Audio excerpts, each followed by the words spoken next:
Rússia, regió de Tver, ciutat de Torhog. Església del Papa Climent.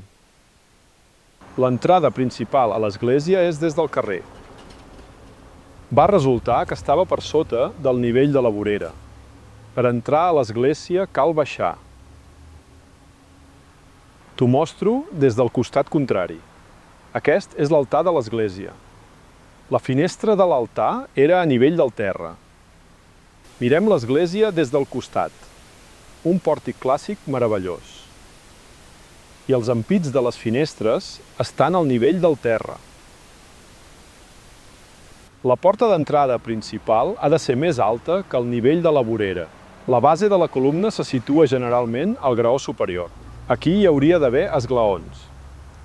Però el porxo era completament sota terra. Aquesta és l'antiga església de la presentació del Senyor. L'església té dues plantes. Hi ha una porta a la planta baixa.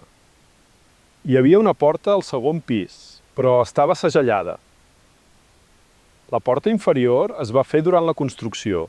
Així és com es col·loca els maons sobre les obertures de la paret. Aquesta és una frontissa de porta de ferro.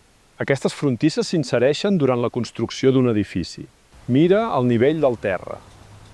La superfície del sòl baixa bruscament a l'entrada de l'església. Després puja bruscament. Anteriorment, la superfície del sòl estava a aquest nivell. L'entrada de l'església va ser excavada, però la terra s'està enfonsant. Vaig haver de fer desviacions. Aquesta entrada es va fer durant la construcció de l'església, però després va acabar sota terra. S'havia d'excavar la porta. Casa antiga al carrer següents. Anteriorment, la casa tenia obertures de finestres idèntiques a dues plantes. La casa va caure a terra. Aquestes finestres estaven completament bloquejades.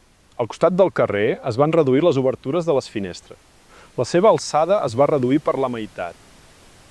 Compareu l'alçada de les finestres anteriorment. Antic edifici d'apartaments. De nou, es descobreixen finestres encastades a terra. Les obertures de les finestres de l'esquerra estaven completament sota terra. A la dreta, les obertures de les finestres amb prou feines sobresurten sobre el nivell del terra. Les obertures de les finestres subterrànies tenen decoracions en relleu, que s'assembla més al primer pis. Així es dissenyen les plantes inferiors dels edificis d'arquitectura clàssica. Aquesta és l'alçada del primer pis, que va acabar sota terra.